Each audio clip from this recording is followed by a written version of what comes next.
There were two main reasons for moving to Bougainville, the largest island in the Solomons. First, it would neutralize thousands of Japanese troops located in southern Bougainville, Suisse, and the Shortland Islands. Second, it would cut off their communication lines and allow the Allies to build airfields for land-based attacks on Rabal. Capturing the whole island wasn't necessary. Just a beachhead, airstrips, and a small defensive area were enough. The goal was to isolate tens of thousands of Japanese soldiers, cutting them off from reinforcements, supplies, and escape, continuing the bypass strategy that had started at Vella La Vella. The planned landing spot was Cape Torokina and the nearby Empress Augusta Bay, roughly halfway up Bougainville's western coast. But to safely supply our beachhead there, it was necessary to take the Treasury Islands, a small group located between Vella La Vella and Empress Augusta Bay. On the night of October 21st to 22nd, PT boats landed a scouting party on Treasury and the next night brought them back. The scouts reported a small enemy force of about 235 men and some workshops at the Torokina base. They also brought back several large native islanders from Mono Island to guide the landing forces. To break Japanese communications, a small group of native guides and New Zealand non-commissioned officers landed on Mono Island on the night of October 25th to 26th. On October 27th, two PT boats guarded the 4th Transport Group during the Sterling Island landings. The next day, Lieutenant Commander Kelly and Squadron 9 arrived, set up a base on Sterling Island, and began patrols that same evening. This base allowed PT boats to block off Choiseul Bay, the Shortlands, and southern Bougainville. Enemy troops who had escaped New Georgia were walking north to Choiseul Bay, where they crossed the Bougainville Strait at night by barge to southern Bougainville, Faro Island, and the Shortlands. On November 1st, the Allies landed at Cape Torokina and faced strong resistance. Some of the fiercest fighting on the first day happened on Puruwata Island. By the evening of November 2nd, the island was cleared, and the next morning Condonder was secured. Henry Farrow brought in 8 PT boats to begin operations from the new base. The Japanese launched repeated attacks on the beachhead, and between November 5th and the end of the month, they dropped 600 bombs in 33 night raids. PT boats 124 and 187 were only slightly damaged during an attack on December 18th and were back on patrol the next night. By the end of December, night raids became occasional and less dangerous as the Allies gained air superiority. The PT boats from Torokina patrolled 10 miles north and 10 miles south of the beachhead to protect it. Although there were few barge encounters in November, the PT boats carried out several important missions, such as covering landings and escorting convoys. They also picked up and dropped off Marine reconnaissance teams 6 times along Bougainville's coast. On November 29th, Lieutenant Commander Leroy Taylor, who had taken over from Farrow, used 2 LCI gunboats and PT-187 to evacuate 700 Marines trapped just south of Cape Torokina by a larger Japanese force. In December, PT boats from both Treasury and Torokina increased their operations against enemy barges. The Treasury boats extended their patrols from the southwest coast of Bougainville to its eastern coast.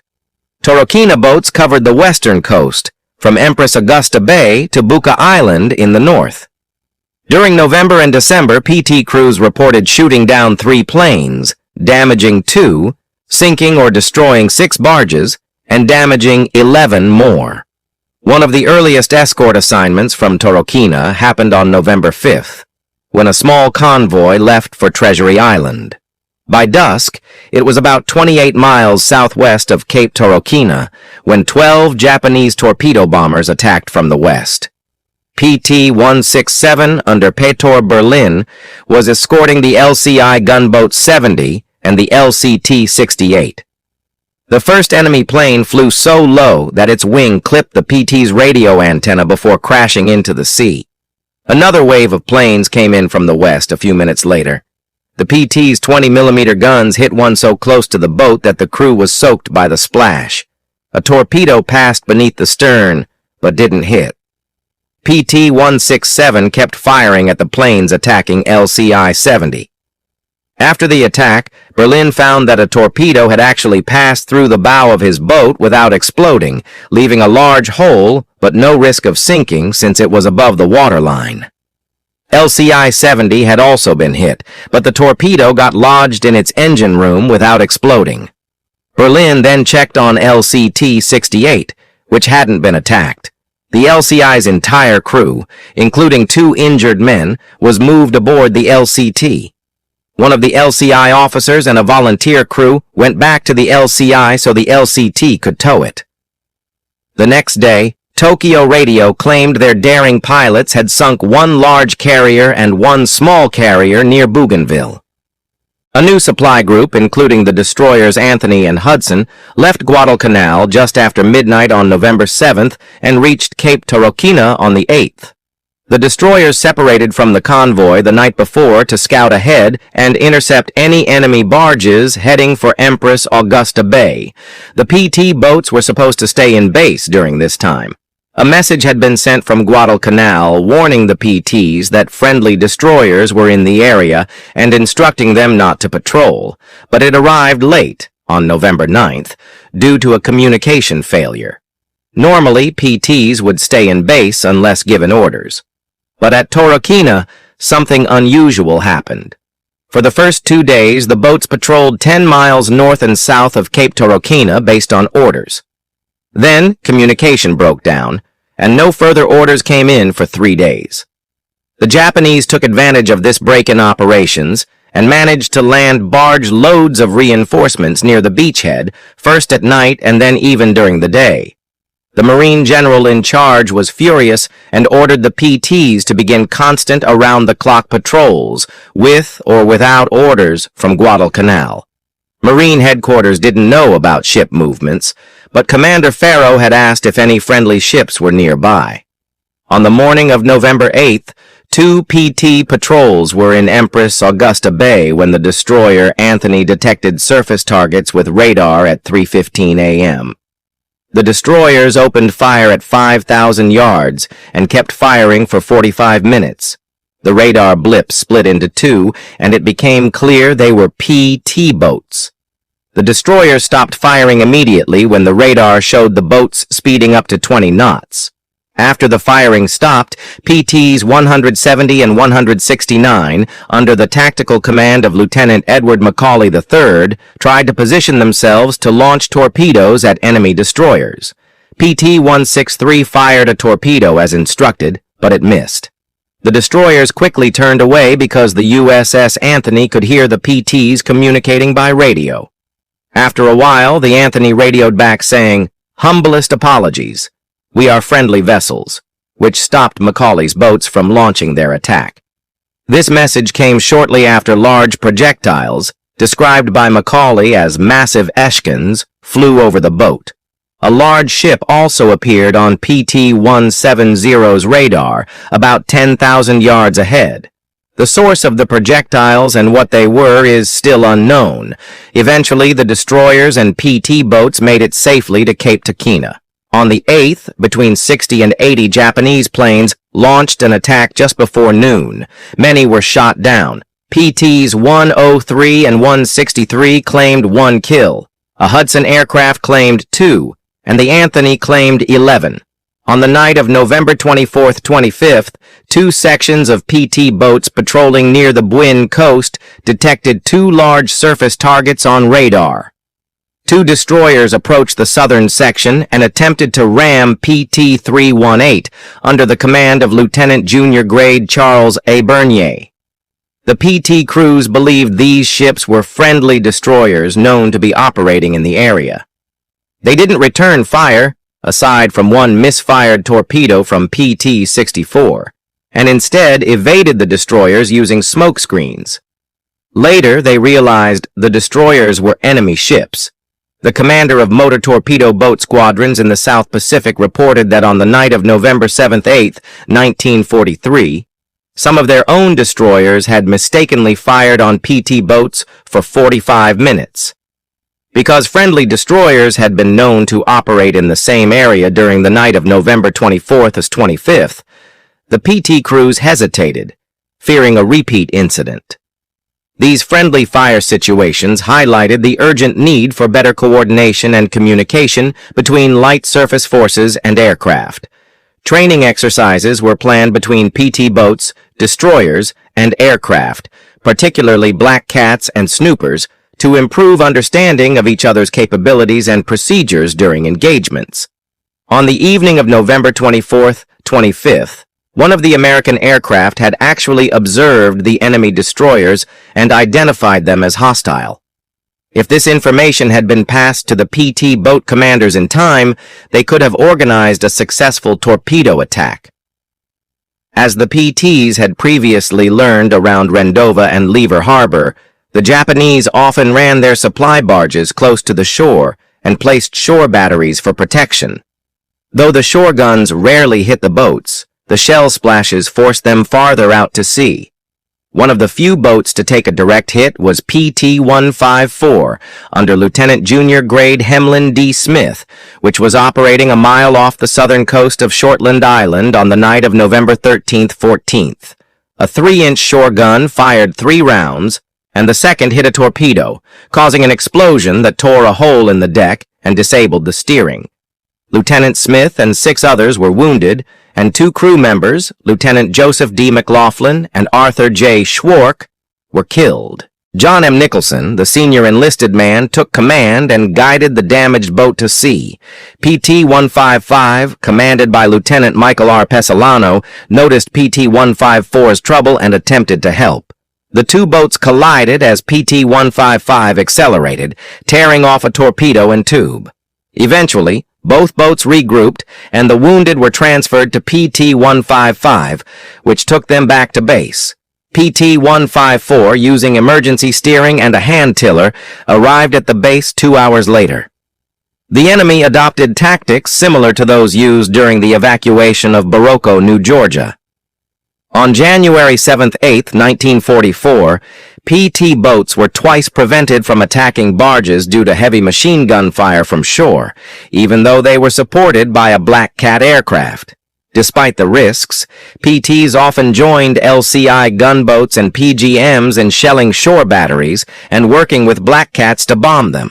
The Japanese shore defenses continued to pose serious threats. Machine gun nests were positioned along evacuation routes just before barge movements, and large-caliber coastal guns were used to force the boats out of range. Float planes would bomb the PTs before major barge runs. Shore guns would try to drive PTs away so that barges could pass. Damaged barges would beach near protected areas. In January, bad weather hampered PT operations. At Puruwata Island, northwest winds of 20 to 40 knots caused 3 to 5 foot waves.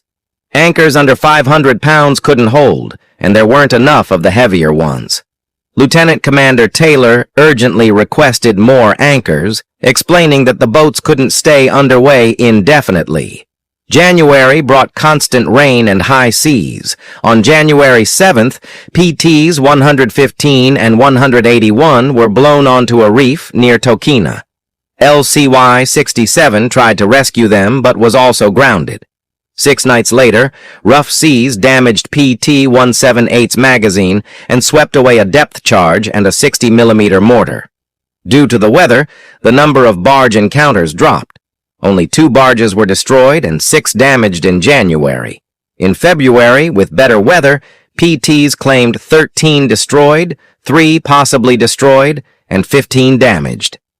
Throughout both months, the boats had run-ins with float planes, rescued downed pilots, and increased attacks on shore targets.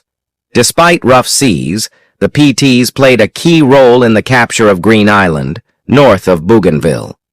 Green Island, about 4 miles wide with 2 west side entrances, had a light enemy presence. Before the main landing, reconnaissance was needed, but it couldn't proceed without knowing whether the channels were deep enough for landing craft.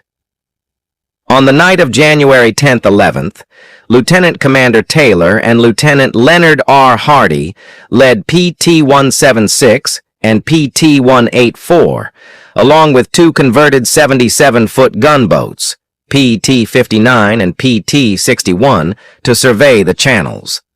The sea was too rough for the older, heavily loaded gunboats. Damage included torn radar masts, fouled gears, and water-damaged radios that started fires.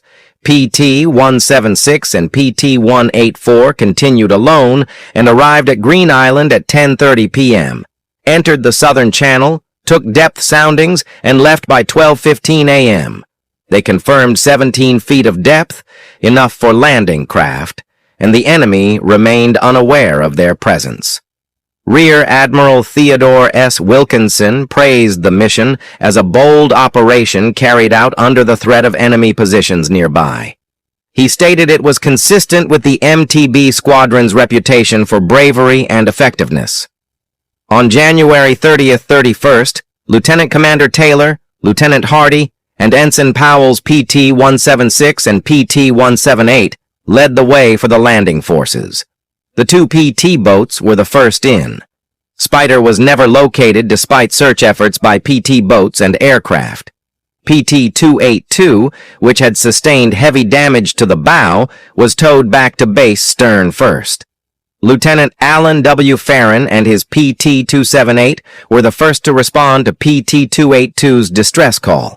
They rescued the crew of PT-279 from a life raft and boarded the vessel again 5.5 hours after the collision, just before it sank near the Magan Islands, south of the Cape, past the mouths of the Java River, through Gazelle Harbor, and to Motina Point.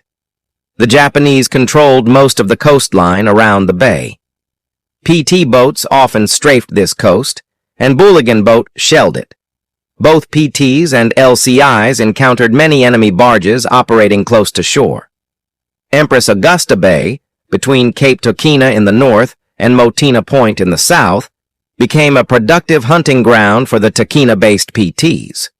The defensive line only extended a short distance south of Cape Tokina. On the night of February 25th-6th, Lieutenant Jonathan S. Raymond, Jr. led PT-251, commanded by J.G. Nixon Lee, Jr., and PT-252 under Hawkberg to Gazelle Harbor.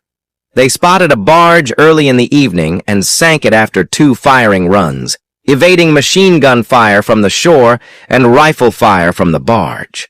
As the boats idled north and reached the mouth of the Java River at 1:50 a.m., they radioed a Black Cat aircraft using the call sign Tar Baby, which referred to a PBY assigned to support them. At the PT's request, Tar Baby dropped flares that illuminated 3 barges about 300 yards offshore, roughly a mile south of the Java River. Both boats began a firing run, were ambushed, and Tar Baby strafed and dropped 2 bombs that landed close but did not score direct hits. Enemy mortars and machine guns on shore tried to force a retreat. 1 barge beached itself while 2 others fled to sea. The PT boats closed in to within 75 yards, saw 1 barge sink, but had to break off when their guns jammed. Half an hour later, a mile and a half further south, they found 2 groups of 3 barges, running just 100 yards from the beach. The PTs strafed all of them, scoring many hits, and received more machine gun fire from the beach and 1 barge. Shortly after this run, PT-251 spotted a large barge approaching from behind. They turned and strafed it without clear results, also firing on a beach signal light. PT-252 then attacked a barge that was only 50 yards off its port beam. After the run, PT-251 ran aground on a reef. PT-252 circled to help but also hit the reef, though it was able to back off. With PT-251 stuck, they radioed for 2 relief boats. Another patrol section, PT-246 under JGRS Epperly, PT-254 under NSWWJ Harris, and LCI-24 under JGO Taylor, worked down the coast with Tar Baby, engaging 4 individual barges and a group of 3 or 4 others, damaging one and destroying another. 2 of these barges beached themselves not far from where PT-251 had grounded. LCI-24 tried to destroy them using its 3-inch guns, but stopped after 5 rounds, fearing PT-251 and PT-252 were too close to the line of fire. PT-247 under NSRB, Warwaro, and PT-277 under JM Rain were among the two relief boats that arrived at 4:45 a.m. with Lieutenant Arthur H. Burnson. Burnson requested air cover at daylight, and for over an hour, the boats attempted to pull PT-251 off the reef. PT-252 had gotten within 75 yards of PT-251 when a shore gun opened fire. The first shot went over PT-251, the second under, and the third hit directly. PT-251 exploded and caught fire. PT-252 retreated while firing at the shore. PT-247 rescued 3 survivors from the water. When air support arrived at daylight, the boats and planes searched for more survivors but found none. 11 men and 2 officers were missing. An unexploded 57mm shell was found embedded in one of PT-252's torpedo warheads when it returned to base. February marked the beginning of the end for Rabal, the powerful Japanese stronghold at the northeastern tip of the Gazelle Peninsula on New Britain, the ultimate objective of the Solomons campaign. Since mid-December, when fighters could take off from Tokina to escort bombers, airstrikes against Rabal had intensified. In the Southwest Pacific, the 1st Marine Division landed on Cape Gloucester at the western end of New Britain on December 26th and captured the airstrip 4 days later. Rabal was doomed, and the Japanese knew it. Around February 19th, they evacuated most of their air units. On the night of February 29th/March 1st, Commander Specht led 12 PT boats from Green Island in the first major joint destroyer PT operation in the South Pacific. Weather conditions were severe with rain, low visibility, strong winds, and heavy seas. After destroyers shelled the coast, Commander Specht took 6 boats on a sweep down the coast and then took PT-319 into Rabal Harbor. Visibility was only 100 yards. Though the harbor appeared empty, the search was significant as PT-319 became the first Allied warship to enter Rabal since Japanese occupation. 3 barges were discovered in the channel between the Gazelle Peninsula and the Duke of York Islands by 6 patrol boats led by Lieutenant Ponder Jack E. Gibson. 1 barge passed between PT-168 under J.G.R.C. Simpson and PT-163 under J.G. Edward H. Cruz, Jr. The boats damaged or possibly sank all the barges, but visibility was too poor to confirm. The noose around Rabal tightened when Southwest Pacific forces landed in the Admiralty Islands on February 29th and South Pacific forces took over Emerau Island on March 20th, leaving 40,000 Japanese isolated. PTs in the South Pacific focused on containing Japanese forces, strafing coastal installations, and disrupting barge traffic. On March 25th, Squadron 11 and the tender Mobjack under Commander Specht moved into Homestead Lagoon at Emerau's western end and began patrols the following night. The month was generally successful, and captured Japanese documents showed the PTs had more impact than Cruz realized. According to the Japanese 17th Army's March 1944 attendance report, operations followed familiar patterns with boats from Treasury, Tokina, and Green Island, covering Bougainville, southern New Ireland, and southeast New Britain. They claimed 14 barges and 1 motor launch destroyed, 1 plane shot down, and 12 barges damaged. Despite losing over 10 enemy PT boats since February 1st, the Japanese reported losing over 20 large and small landing barges, about 90% of their total. Maintaining sea transport with barges seemed efficient, but due to constant threats from aircraft, PT boats, and occasional destroyer attacks coordinated with aircraft, the Japanese restricted traffic to night operations, especially moonless nights. Sea transport also needed facilities such as barge hideouts and suitable offloading points. Although the Japanese exaggerated Allied PT losses tenfold, they likely did not overstate their own losses. PT-251 was the only PT boat lost in the Solomons due to enemy action in February and March. A new tactic introduced in March was destroyer cooperation with PTs. 2 or 3 destroyers patrolled seaward of several PT patrols. If PTs encountered barges or heavy shore batteries, they could request help from the destroyers. This tactic worked well until the night of March 17th-18th, when Lieutenant Commander Irving, commanding Squadron 23 aboard PT-283, along with PT-284 under Ensign Haspel, was patrolling Empress Augusta Bay with a Black Cat and the destroyer. Guessed. PT-283 was about 500 yards from a supply-loaded barge when Irving directed the Black Cat to attack it. Guessed. Experiencing communication issues with the PTs, destroyed a different barge further down the beach with its salvo. Irving informed Guest about the barge being targeted by the Black Cat, but Guest fired another salvo, hitting PT-283. Japanese machine guns on shore also opened fire, causing PT-283's gasoline tanks to explode. The boat burst into flames, killing 1 man, leaving 3 missing, and seriously wounding 3 officers and 2 men, including Irving. Ensign Haspel's expert seamanship aboard PT-284 saved most of the crew.